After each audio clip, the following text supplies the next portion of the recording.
I'm going to do a little experiment, and I need you guys to help me out. Can everybody please stand up?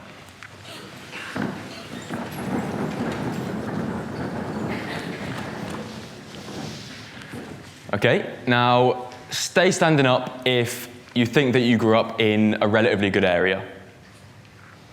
Stay standing up if you've never battled drug or alcohol addiction. Stay standing up if you went to university. Okay, so most of you, it seems like, are still standing up. Finally, stay standing up if you know the name of one homeless person that you passed on your way here today.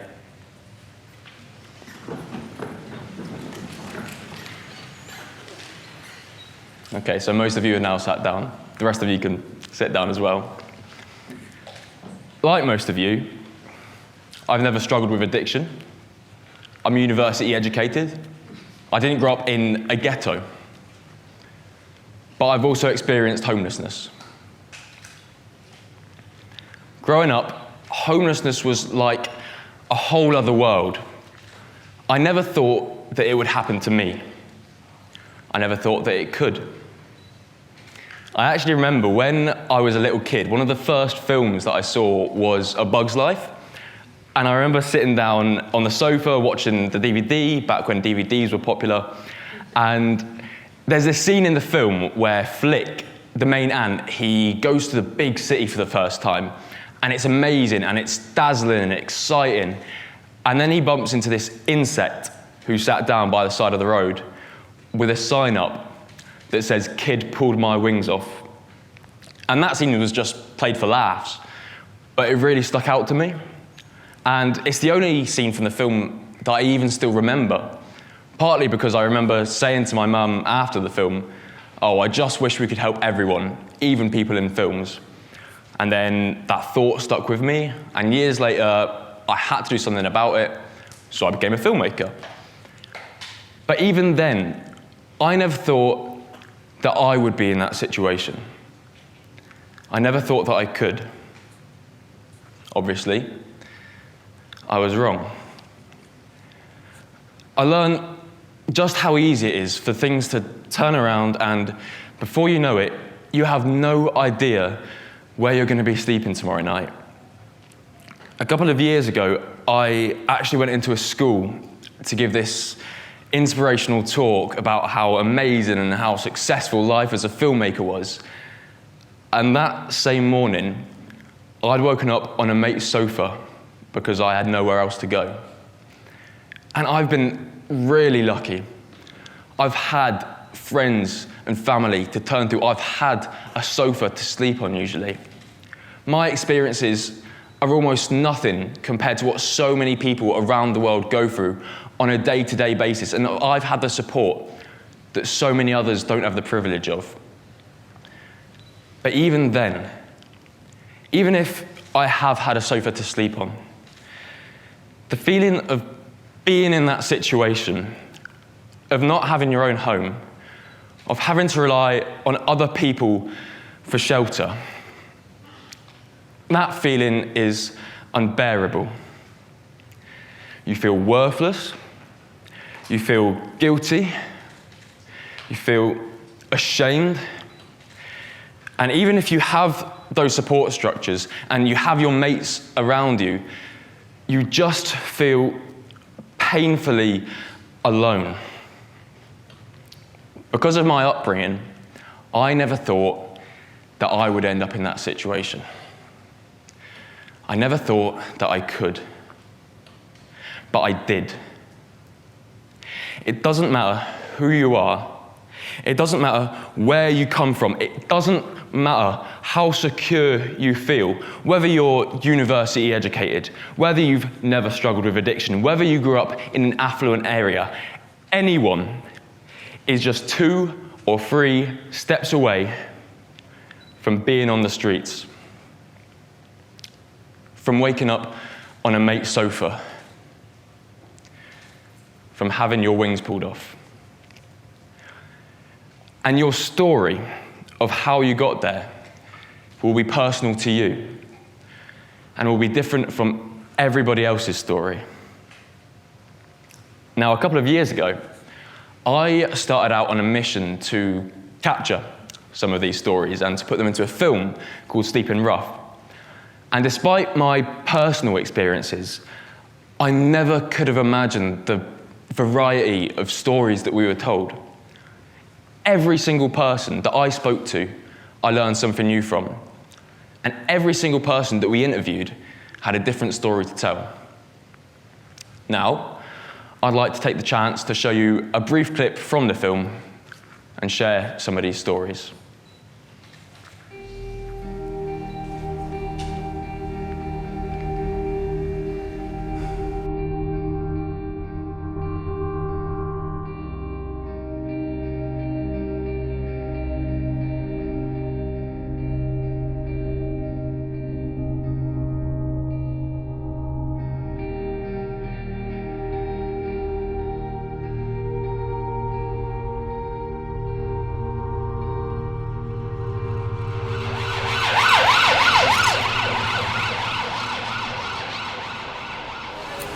Before I was in this situation, I thought everyone deserved it, you know, like they're all alcoholics or they're all drug addicts or whatever, you know.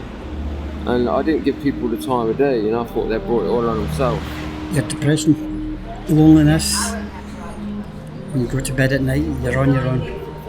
It's a shocking experience, believe you me. There's nowhere to go, the hospital full, like, you know what I mean, there's nowhere to go. I mean, I've been beat up a couple of times as well, you know, asking the wrong person for help. I asked someone for some change once and he just booted me clean in the face, and that wasn't very nice. It's not all about being a drug addict and an alkie when you're out here. There are genuine people out here that have just made one or two mistakes, you know, that have brought them to be here. Tired Sophie, feeling lonely, I'm missing your family. It's a real eye-opener. You know, you take things for granted and you appreciate little things, basic little things. You get a different outlook on life. You become mature suddenly. You have to. And you have to know how to survive. Most people I'd rather just stop and talk. You know what I mean? It's just been acknowledged as a human being, not just as a person that lives in the streets. Most people just walk by, don't even look. Like I said, I thought everybody deserved to be in this situation, you know. Now I'm more aware that, you know, everyone's only one mistake away from being where I am.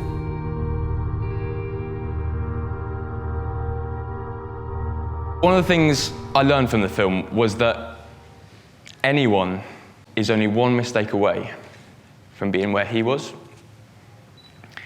And what we really wanted to communicate with the film was just how diverse and complex the reasons for homelessness are, and just how varied the experiences are that people go through on a day-to-day basis. Despite many people's preconceptions, not everyone on the streets is an alkie. Not everyone is a junkie.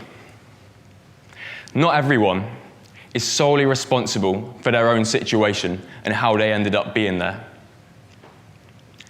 Potentially the most crucial lesson that I learned while making this film was just how many different reasons there are for people to end up on the streets, or sofa surfing, or living in a hostel. You might be escaping an abusive relationship. You might be an immigrant coming to the UK with no support from the government. You might be an ex-veteran with PTSD. You might have lost your job and get kicked out of your flat. You might be a student leaving college or university with no job and nowhere affordable to rent. These are all reasons that I was told for people ending up in the situation that they did. And those reasons are constantly becoming more and more diverse. And around the world, homelessness in all its shapes and forms is rising every single day. In the last decade, the amount of people without a home has almost tripled. Funding for homeless services has been cut by almost 50% since 2010. Last year, in the UK alone, there were over 300,000 people who are recorded homeless. And that doesn't even include the many more families and individuals who are outside the system. But I'm not here to talk about statistics, because the reason that I decided to make this film, it wasn't because of the sudden rise in homelessness. It wasn't because of negligent government policy. It wasn't even as a result of my own personal experiences. The reason I decided to make Sleeping Rough and to give a voice to those who are homeless is because I realized just how many people that I know, people that I like and respect, were totally ignorant to that situation because they thought that it was so far removed from their own lives and that they treated everyone who was on the streets the same, like scum. These are a few comments that I heard before making the film.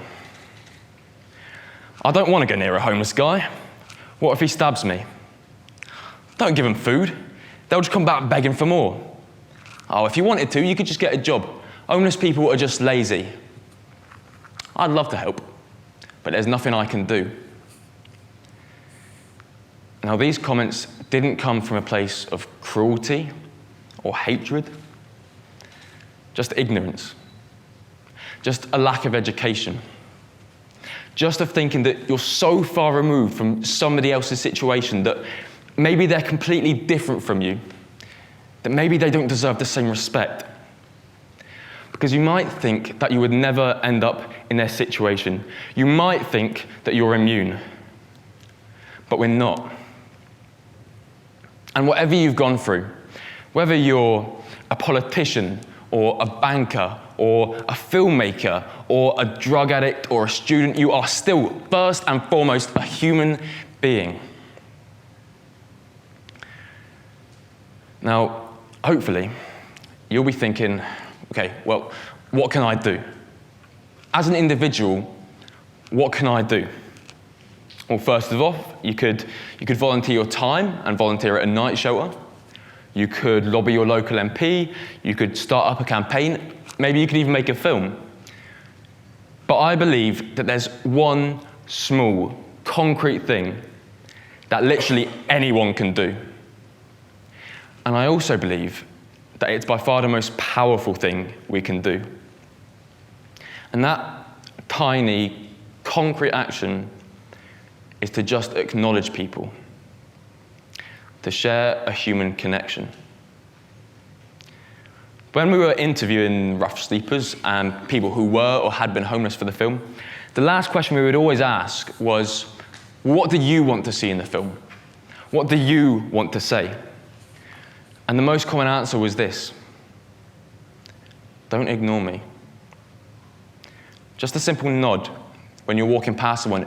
It might mean nothing to you, but to someone else, you might have just changed their day. And yeah, that tiny action might seem insignificant in the grand scheme of things. And of course, we're not going to solve homelessness by being nice. We need real, concrete, legislative change on a national, even global level. We need more housing. We need more funding for support services. We need more of a focus on education and prevention. But on a purely individual level, offering someone a human connection is the simplest and the most powerful tool we have. According to a study quoted in New Scientist, loneliness is twice as bad for your health as obesity and is just as damaging as smoking. Susan Pinker, a fellow TED speaker, says social isolation is the public health risk of our time. There is concrete scientific evidence that feeling lonely is extremely damaging to your physical and to your mental well-being. One project that's inspired me whilst doing this campaign and making this film is a photography project from Arizona called I Have a Name. And on their website, they say this: one of the best ways you can help a homeless person is the demonstration of respect. Look them in the eyes, talk to them with genuine interest, and recognize their value as an individual. Now, someone recently said to me, I consider myself quite an outgoing person, and sometimes I feel like I should do something, but I don't know how to breach that barrier. And that's something that I've heard quite a lot is, I'd love to help, I'd love to be able to talk to people, but I don't know how, or I'm too nervous. And that's fine. That's totally understandable. It takes a lot of courage to approach and to talk to someone that you don't know. So to that, I would say two things. The first is build up a relationship. Here's how. If you're walking the route that you normally go to school or to work or to the pub, if you pass someone that appears to be homeless, give them a nod as you walk past. That's it, literally nothing else, just a nod. And then the next time you walk that route, if you see him again, give him a nod and just say, "You're right, mate." Then the next time you see him, actually stop and say, "Hey, do you want a coffee? Do you want anything from the shop?" And then hopefully, by the next time that you see him, you'll feel confident enough to actually stop and have a chat.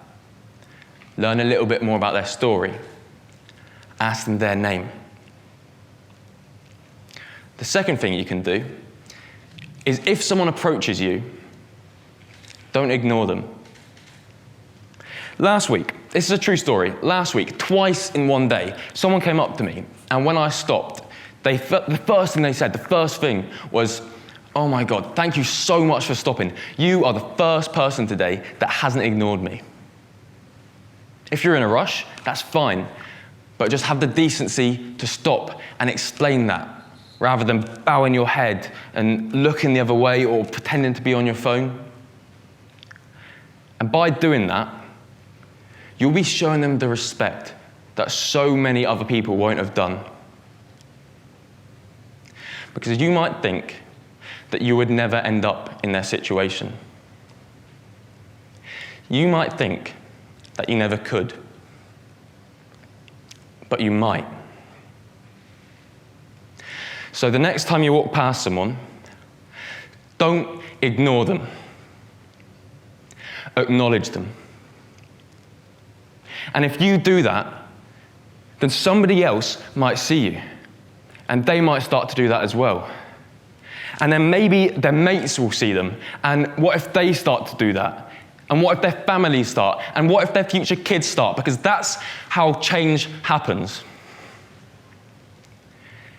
It won't be easy, and it will take a long time, but these tiny human actions build up, and eventually, we might just be able to build a more empathetic, a more understanding, a more compassionate society, just by acknowledging people. Just by sharing a human connection. And you have the power to do that. Thank you.